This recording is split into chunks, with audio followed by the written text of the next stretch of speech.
Bueno, continuando con nuestros libros de El mundo es matemático, estamos con el libro de National Geographic de los números primos, un largo camino al infinito.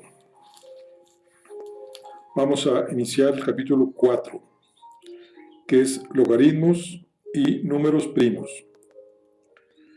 En la investigación de un objeto, los dispositivos de los que nos servimos para su observación suelen tener un papel decisivo. El desarrollo de la astronomía ha estado vinculado al desarrollo tecnológico de los telescopios, así como la microbiología lo ha estado al de los microscopios. Los aparatos de observación, medición o detección han sido las llaves que han permitido abrir puertas a parajes desconocidos. En ese sentido, las matemáticas no son una excepción.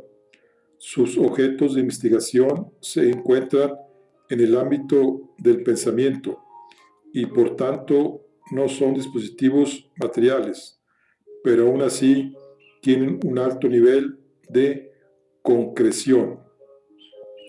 Uno de los dispositivos matemáticos más poderosos que se ha inventado han sido los logaritmos, que nacieron como un instrumento de cálculo, pero que de la mano de Gauss acabarían desempeñando un papel decisivo como instrumento de observación en la investigación de los números primos.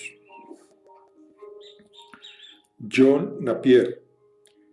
En muchos textos pueden leerse referencias a logaritmos neperianos o logaritmos de Neper, mientras que en otros se habla de logaritmos de Napier.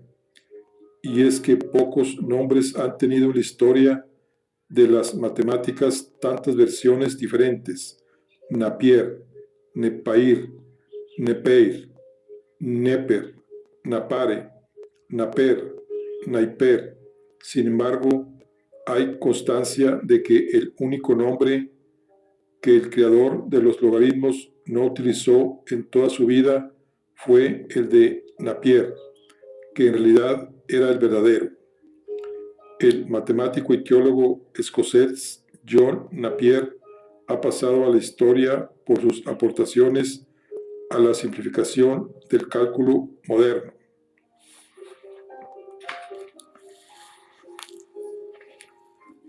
John Napier nació en 1550 en el castillo de Merchiston, cerca de Edimburgo, Escocia. Era hijo de un noble, Archibald Napier, que gozaba de una excelente posición económica. John cursó estudios de teología en la Universidad de Saint Andrews. Su interés por las matemáticas surgió a raíz de un largo viaje que llevó a cabo por Europa. Se tiene constancia de que estuvo en la Universidad de París y de que también pasó algún tiempo en Italia y Holanda. A su regreso a Escocia en 1572, o sea, a los 22 años, contrajo matrimonio con Elizabeth Stirling. Durante los 2 años siguientes se dedicó a la construcción de un castillo en Gartenés. Napier pasó muchas horas encerrado en aquel castillo, y fue en esa época cuando se entregó a sus misteriosos quehaceres matemáticos. Decimos misteriosos porque Napier, en las pocas ocasiones en que aparecía en público, lo hacía vestido de negro, llevando consigo un gallo, también negro, posado sobre su hombro. Toda esta escenografía dio una fama de hechicero, que quedó acrecentada por el hecho de hacer gala de una serie de conocimientos prácticos que nadie más poseía, además de ser un destacado aficionado a las matemáticas. dedicó gran parte de su tiempo a investigar los evangelios y especialmente el Apocalipsis de San Juan.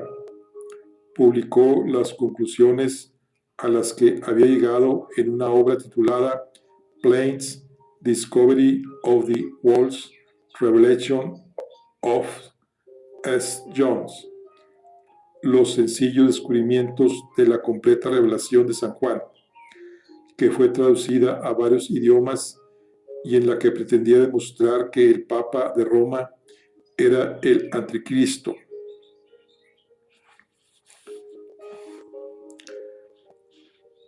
Napier estaba interesado en la aritmología y en la astrología.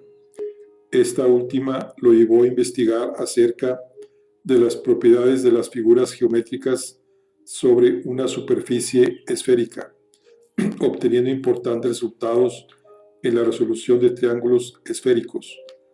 Cualquier estudiante que haya abordado estudios de trigonometría esférica se habrá encontrado con más de una fórmula que lleve su nombre. Sin embargo, para Napier había una cuestión que acabaría siendo prioritaria. En aquel tiempo, los cálculos numéricos eran sumamente engorrosos. Napier consideraba que podía dedicar su tiempo a hacer cosas más interesantes que llenar hojas y hojas con interminables cálculos que no suponían más que un trabajo puramente rutinario. Llegó a inventar un dispositivo confeccionado a base de varillas de sección cuadrada que se encastraban sobre una tabla de multiplicar y que permitían realizar sumas y multiplicaciones con bastante facilidad. En 1617 publicó un manual titulado Rhabdología, en el que explicaba cómo debía utilizarse. Esta herramienta, verdadera antecesora de la regla de cálculo, fue utilizada en Escocia durante más de 100 años.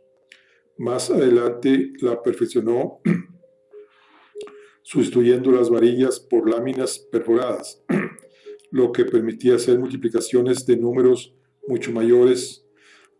De hecho,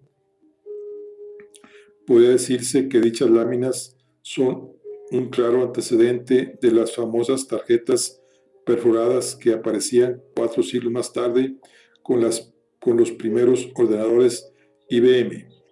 Sin embargo, la mayor creación de Napier en lo que a la historia de las matemáticas se refiere fueron los logaritmos, un ingenioso método de cálculo que publicó en 1614 bajo el título de Mirifici Logarithmorium Canonis Descriptio, para evaluar el protagonismo que los logaritmos llegaron a tener en el estudio de los números primos. Es interesante recordar algunos de sus conceptos básicos.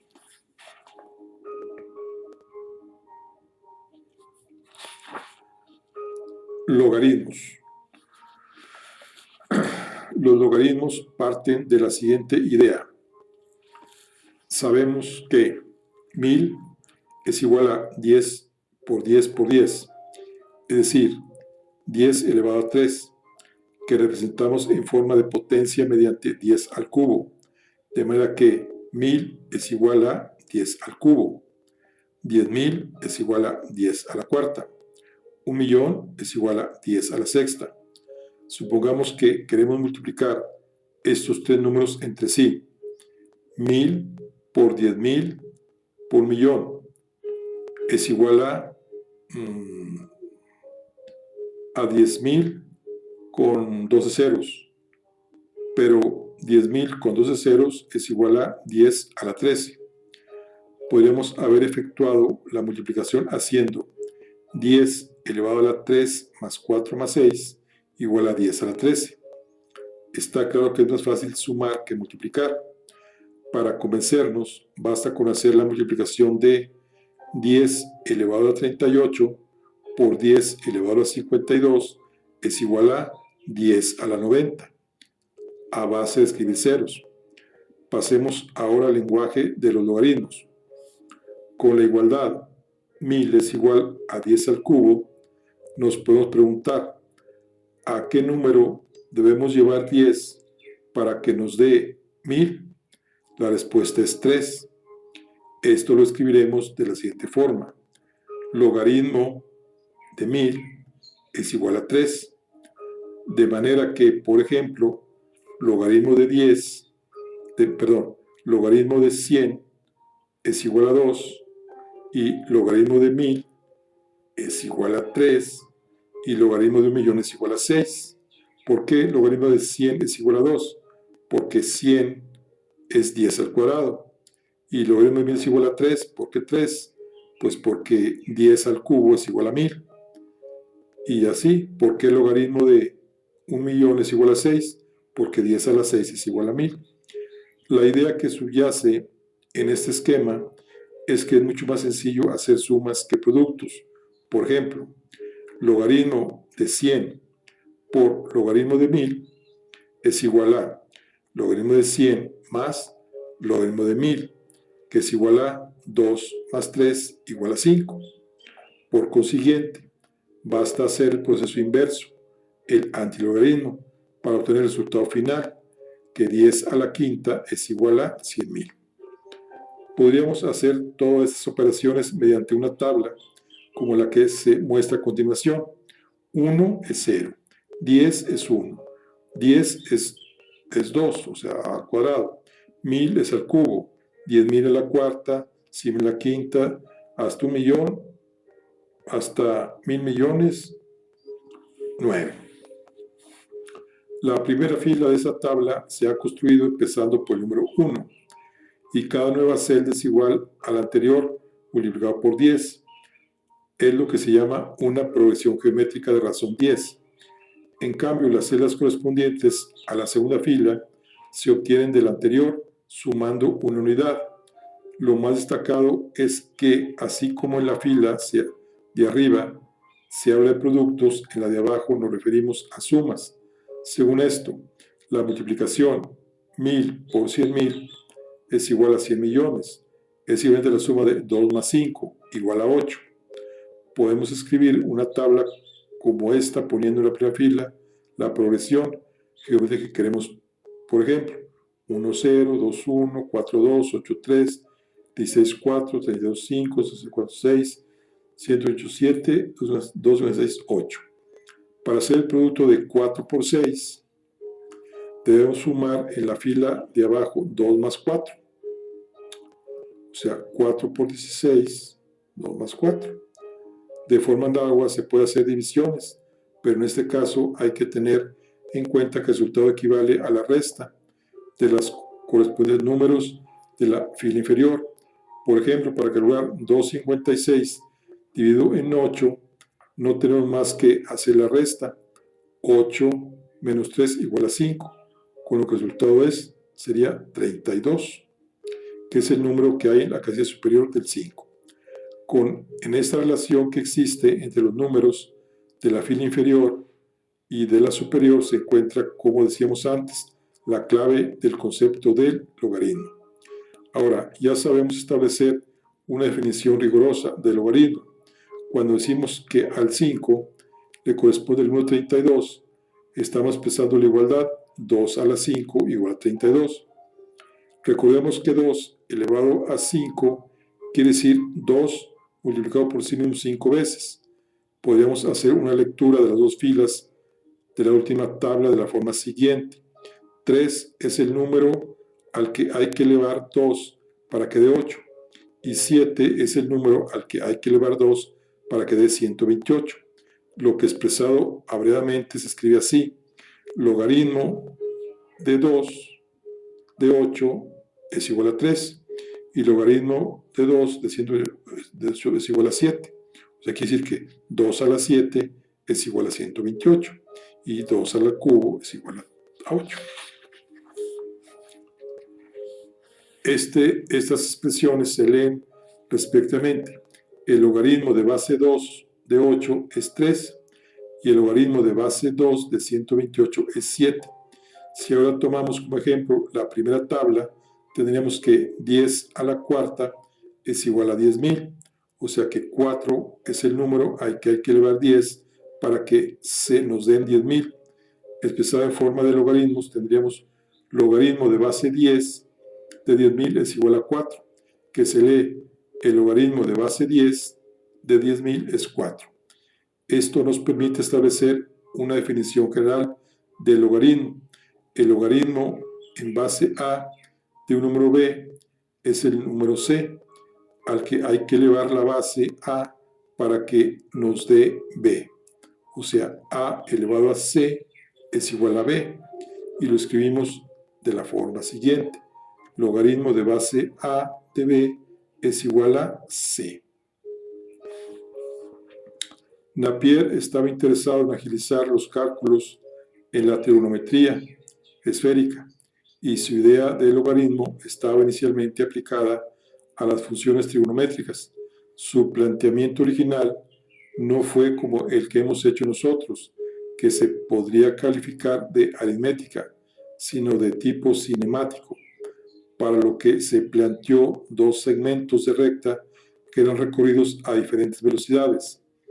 El término logaritmo fue empleado por primera vez por el mismo Napier y significa número de la razón, en donde la palabra razón se refería a la relación que había entre los diferentes segmentos de las rectas utilizadas por Napier, en nuestro caso a la relación que existe entre los números de la primera y la segunda fila de las tablas. Napier trabajó con logaritmos en base 10 a la séptima, que no era muy práctica. Además, arrastraba con bastante incomodidad el hecho de que el logaritmo de 1 fuera 0, que era tanto como admitir que 10 a la 0 es igual a 1.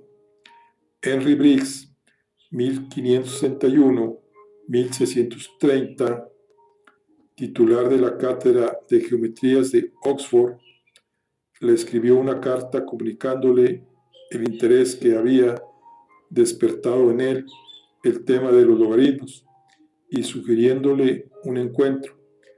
En el verano de 1616, Briggs se reunió con Napier en su castillo de Merchiston y discutieron la posibilidad de utilizar el número 10 como base y de que el logaritmo de 1 es igual a 0.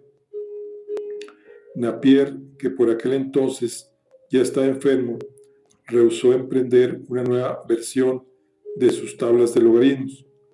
Napier murió al año siguiente y Briggs planteó entonces una definición del logaritmo muy similar a la expresada aquí, dando lugar al nacimiento de lo que se conocen como logaritmos de Briggs. Pero un hecho aparentemente casual en la confección de tablas de logaritmos iba a marcar un hito en la historia de las matemáticas, de la misma forma que en las libretas escolares existía la costumbre de poner en la contraportada las tablas de multiplicar. En la mayoría de las tablas de logaritmos se adjuntaba al final una lista de números primos. El asunto puede tener una explicación bastante plausible si tenemos en cuenta que cualquier número se puede expresar como un producto de factores primos. Lo lógico es calcular primero el logaritmo de los números primos y a continuación obtener los logaritmos de los demás números mediante simples sumas. El caso es que en las tablas de logaritmos que Gauss utilizó en el colegio había al final una lista de los 1000 primeros números primos. Una mente prodigiosa estaba frente a dos conceptos aparentemente inconexos, y de su alquimia posterior nacería una de los teoremas más interesantes del álgebra.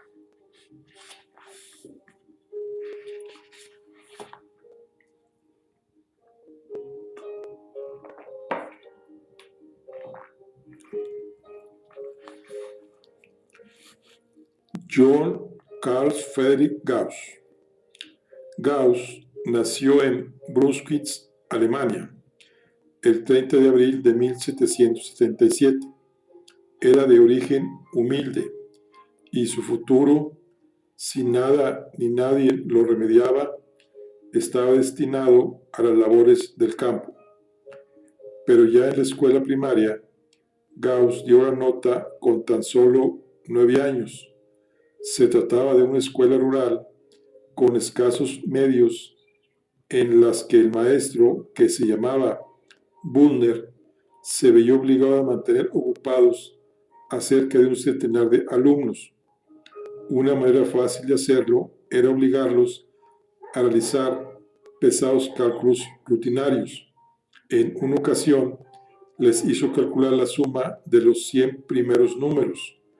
Al cabo de un instante, Gauss dejó su cuaderno encima de su mesa y exclamó: «Ya está». Gauss no solo había hecho la suma, 1 más 2 más 3 más 4 más 100, igual a 1 más 10, 1 más 2 más 99, más 3 más 98, más 50 más 51, igual a 101, más 101, igual a 101 por 50, igual a 5050. En una velocidad récord, sino que también había resuelto el problema de la suma de los términos de una progresión aritmética. Bunde se dio cuenta enseguida de que estaba ante un alumno especialmente dotado y decidió presentarle a Johann Martin Bartels, 1769-1836, un alumno apasionado por las matemáticas, 8 años mayor que Gauss, con el que empezaría a dar sus primeros pasos por el mundo de los números y con el que mantuvo una profunda amistad durante toda una vida.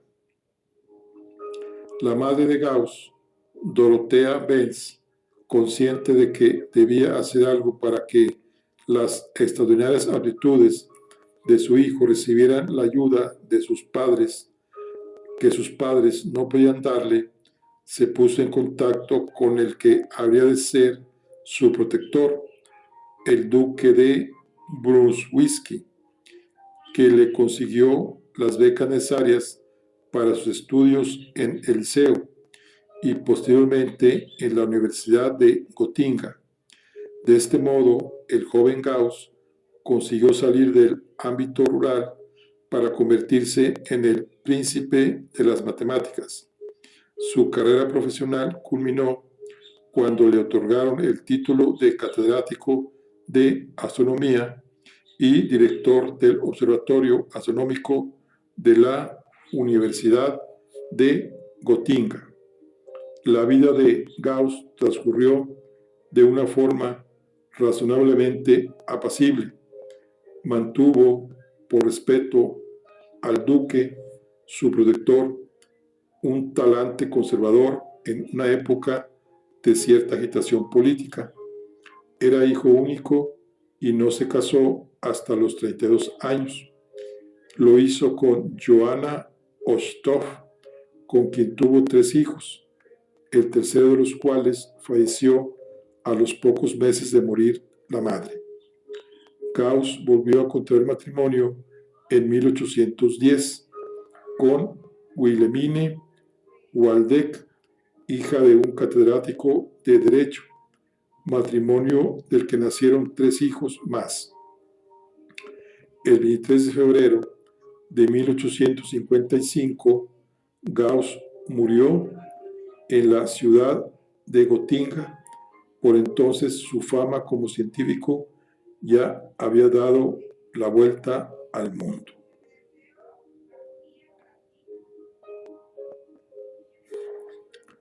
O sea que nació en 1777, un 30 de abril, y murió en 1855, o sea 77, 80, 55 más 23, 65, 75, 78 años. Muy bien. Aquí se ve una fotografía, hay un retrato de Gauss en su juventud Y aquí hay una litografía, obra de Eduardo Rittmüller, en la que aparece Gauss en la terraza del observatorio de la Universidad de Gotinga, ya con mayor edad. Bueno, vamos a ver aquí la primera conjetura. En la libreta de apuntes que Gauss utilizaba a los 14 años puede leerse la nota: números primos menores que A igual a infinito, A entre LA. Gauss se había concentrado en el estudio de la larga lista de números primos que figuraba al final de su tabla de logaritmos, y era inevitable que acabara atrapado en el hechizo de la caótica serie. Pero ya había decidido que sus pasos no iban a estar encaminados a encontrar una fórmula que le permitiera saber cómo era y dónde estaba el siguiente número primo. Presentía claramente que ese era un camino que lo abocaría al fracaso. En vez de esto, lo que hizo fue calcular cuántos números primos había entre dos números dados, o más exactamente, cuántos números primos había entre los 10, los 100, los 1000, los 10.000 primeros números, ya que de esta forma podría estimar la frecuencia de aparición de los números primos entre la serie de los números naturales. Sabemos que entre los 10 primeros números naturales tenemos solo 4 números primos: 2, 3, 5 y 7. Entre 10 y 100 aparecen 21. Para expresar esto, Gauss definió una función a la que llamó pi de x, y que definió de la siguiente forma: pi de x es igual a la cantidad de números primos que son menores que x. Según esto, pi 10 es igual a 4. Por ejemplo, para calcular pi de 15, tendríamos que contar los números primos que hay menores que 15, que son 2, 3, 5, 7, 11 y 13. Por lo que pi 15 es igual a 6. El símbolo pi que aparece en la fórmula es el conocido número pi, pero en este contexto carece de significado matemático, ya que la función puede definirse de la misma forma si pusiéramos cualquier otro símbolo, como c de x. La verdad es que la elección de pi no fue muy afortunada por parte de Gauss, y es probable que cogiera lo primero que le vino a la cabeza. Decimos que no fue muy afortunada porque la visión de pi de x sugiere de forma automática todo tipo de relaciones matemáticas con la circunferencia, que son completamente ajenas, en este contexto, al tema de los números primos. En cualquier caso, aquí seguiremos utilizando la notación de Gauss. El matemático alemán construyó entonces una primera tabla de 2 columnas, de manera que la primera puso las potencias de 10 y en la segunda el valor que tomaba pi de x. La siguiente tabla está calculada para los 10.000 primeros millones. Obviamente, en la época de Gauss, las herramientas del cálculo eran mucho más precarias y no disponía de semejante rango de valores, o sea, x y pi de x.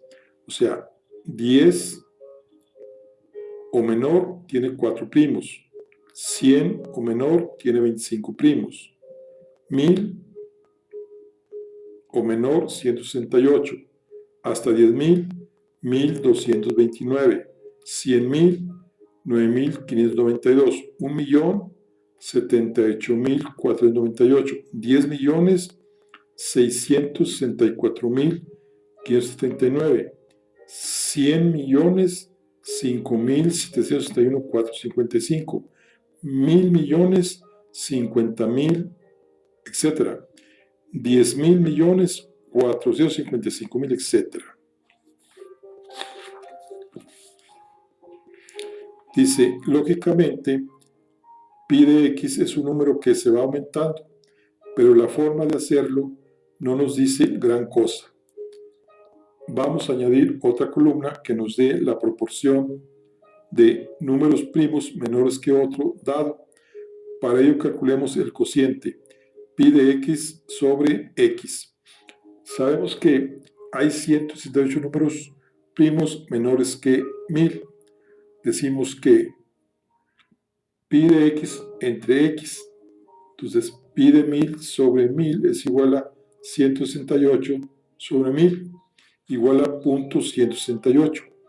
El dato que nos proporciona este número es que el 16.8% de los números que hay entre 1 y 1000 son primos. El 83.2% restante está formado por números compuestos. Al añadir esta tercera columna, la tabla nos dice que en 10 hay 0.4%. No, en 10 hay 40%. En 100 hay 25%. En 1000 hay el 16.8%. En 10.000 hay 12.29%. En 100.000 hay el 9.5%. En 1.000.000, 7.8%. En 10 millones, 6.6%. 100 millones, 5.7%, y así va bajando. Entonces podemos observar que la proporción de números primos va disminuyendo conforme vamos avanzando hacia números más grandes. Esto ya empieza a ser un dato. Lo que ocurre es que era un dato predecible. Para que un número sea primo, no puede ser divisible por ninguno de los que le preceden.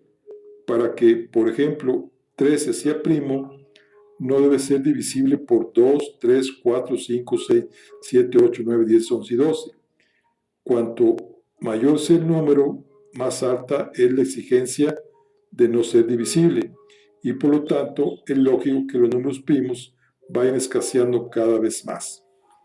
Pero Gauss ya sabía que esto no significaba que pudiera llegar un momento en que se acabaran los números primos disponibles, pues conocía perfectamente la existencia del teorema fundamental de la aritmética, con la que Euclides había demostrado la infinitud de los números primos.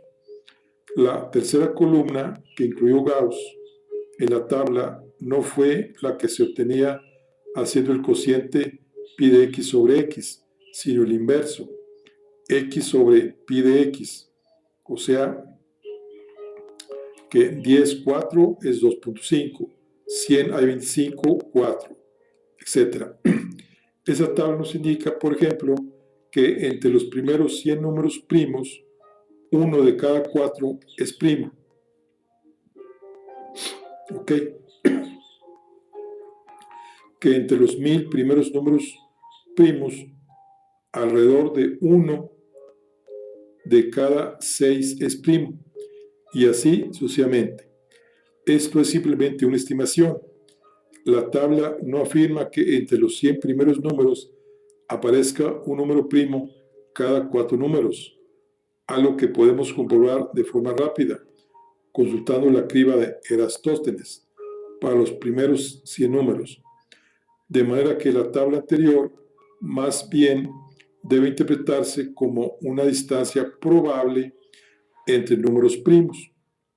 Gauss observó que la última columna crecía aproximadamente en 2 unidades cada vez que avanzaba una fila, de manera que la situación era la siguiente.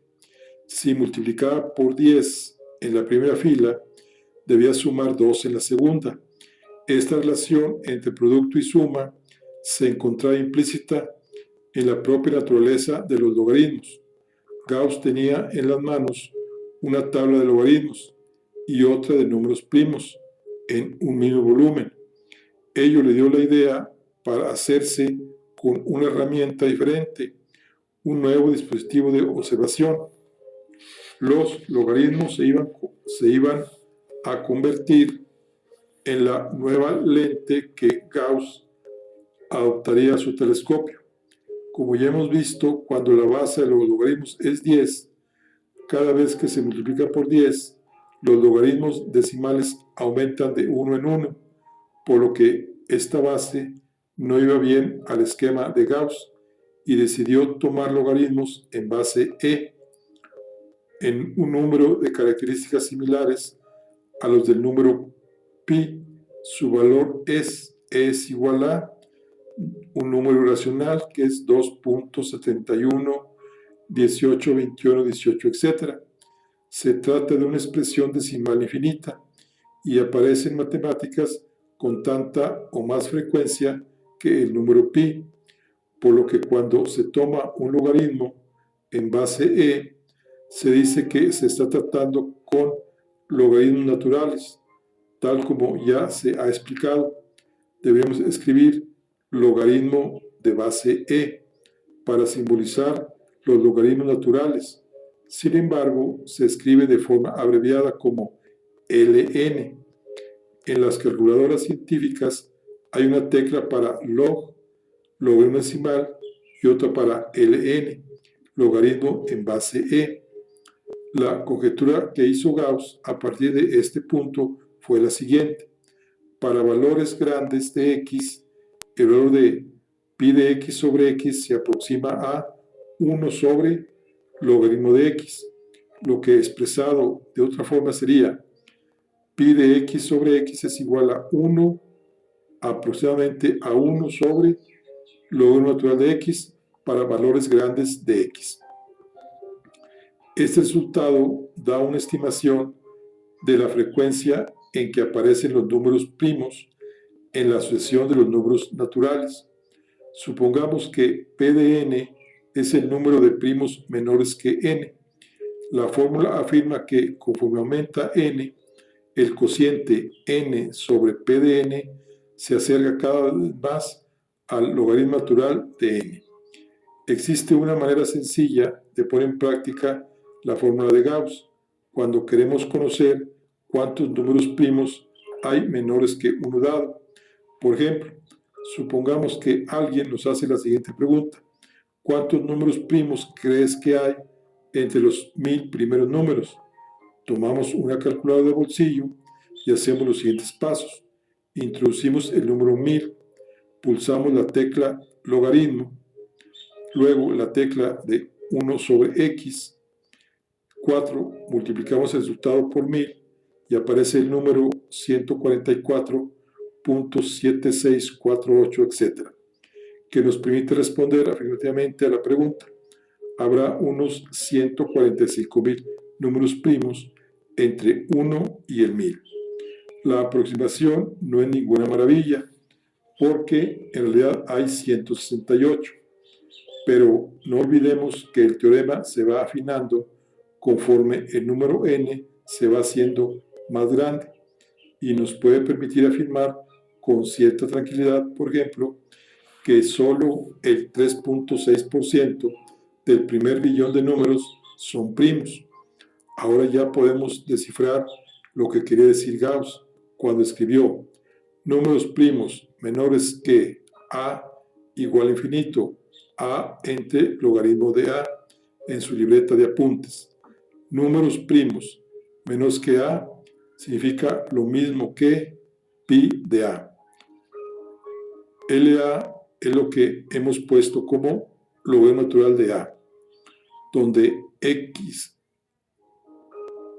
donde igual a infinito significa que la igualdad es válida para valores más grandes de a cuando a tiende a infinito.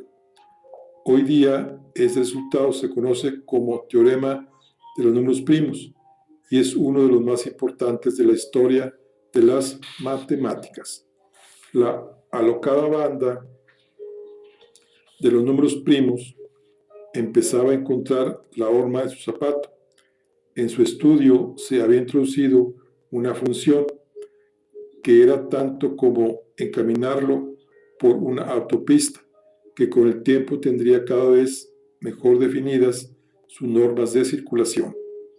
Gauss no dio a conocer ese resultado. Los motivos no se debieron a una actitud de mezquina reserva, como se ha dado con más frecuencia de la deseada en muchos ámbitos del conocimiento, ni tampoco en la vertiente de Fermat, que hubiera aducido que no incluía la demostración por ser demasiado larga. En este último sentido, podríamos decir que Gauss disponía de suficiente papel para incluir cualquier demostración, por larga que fuera. Gauss no dio a conocer ese teorema precisamente porque no tenía ninguna manera de demostrarlo. Las matemáticas habían dado un giro que ya se apuntaba con Euler. La teoría matemática debía estar incuestionablemente articulada en un escenario lógico que empezaba a abrirse camino entre técnicas ambiguas y pragmatismos dudosos. La intuición, eje troncal de cualquier descubrimiento, debía apoyarse en sólidas bases teóricas. La demostración de un teorema se habría convertido en una argumentación objetiva que, gracias a un lenguaje común, adquiría la categoría de verbal. La conjetura de Gauss no se convertiría en teorema hasta 100 años más tarde, en 1896. Jacques Hadamard, 1865-1963, y C.J. de la Valle-Poussin, 1866-1962, demostraron el teorema simultáneamente, pero de forma independiente, por lo que el mérito debe atribuirse a ambos. De entre los muchos teoremas que se han creado en torno a los números primos, el que Gauss inició con su conjetura ocupa un lugar de honor en la historia de las matemáticas, no solo por su belleza, sino también por la enorme importancia que ha tenido en el desarrollo posterior de la investigación de los números primos. Aquí se encuentra un billete de 10 que dice, dos fotografías, dice, en el anverso de este billete de 10 marcos, Gauss aparece junto a la curva conocida como campana de Gauss. En el reverso se reproduce un sextante, instrumento empleado para establecer una de las primeras redes geodésicas del mundo de la región de Hamburgo, tal como se representa en la esquina inferior derecha.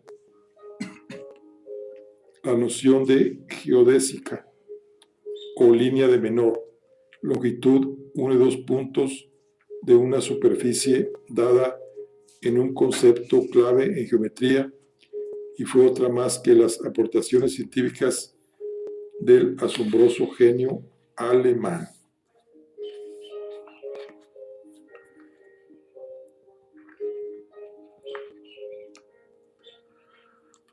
Bueno, aquí tenemos lo que es, vamos a ver, aquí unos recuadros que para... Bueno, aquí tenemos una tabla de logaritmos y tenemos aquí un científico completo. Dice, Gauss también llevó a cabo diversos trabajos fuera del ámbito de las matemáticas.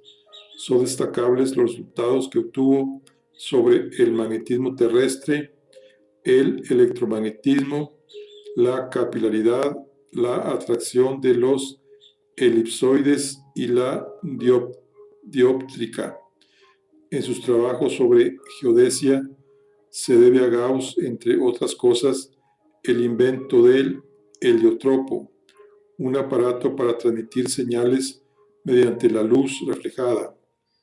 Una anécdota curiosa respecto a estas investigaciones ocurrió en 1833, cuando Gauss trabajaba conjuntamente con Wilhelm Weber, 1804-1891, en investigaciones electromagnéticas. Para poder enviarse mensajes con rapidez, Gauss construyó con sus propias manos un aparato eléctrico capaz de transportar mensajes a la velocidad de la luz. Había inventado nada más y nada menos que el telégrafo eléctrico. Aquí tenemos también otra invención de Gauss, que fue la campana de Gauss. Dice, a los 18 años, Gauss había descubierto el método de los mínimos cuadrados, despertando en él un interés especial por la teoría de errores. Creó entonces un método de observación estadística en la que la distribución normal de los errores seguía una curva en forma de campana, sin duda la más popular de las curvas que hay en matemáticas y que recibe el nombre de campana de Gauss. Este método de observación acabó por producirle un rendimiento muy beneficioso, ya que Gauss inició un estudio sistemático de los movimientos bursátiles internacionales que figuraban en la prensa extranjera, que llegaba regularmente a la sala de lecturas de la universidad. La campana de Gauss sonó y los beneficios que obtuvo fruto de esta investigación superaron con creces su sueldo de catedrático. Y también tenemos el polígono de Gauss. La construcción del polígono regulares con regla y compás había sido un problema sin resolver desde el tiempo de los geómetras griegos. Se sabía cómo construir los de 3, 4, 5 y 15 lados, así como las duplicaciones de estos. El 30 de marzo de 1696, Gauss descubrió la forma en la que debía construirse el polígono de 17 lados. Fue una fecha trascendente en su biografía, ya que ese mismo día empezó su diario científico, que abarca el periodo de 1796 a 1814 y que está considerado como una auténtica joya de las matemáticas, ya que en él se encuentran anotados todos sus hallazgos científicos, pero quizá aún más importante es el hecho de que en esta misma fecha Gauss decidió dedicarse a las matemáticas en vez de a la filología, rama esta última en la que había dado pruebas de genialidad. Bueno, aquí tenemos lo que es el polígono de 7 lados. Bueno, aquí concluimos el capítulo 4. Nos vemos en la siguiente charla. Hasta luego.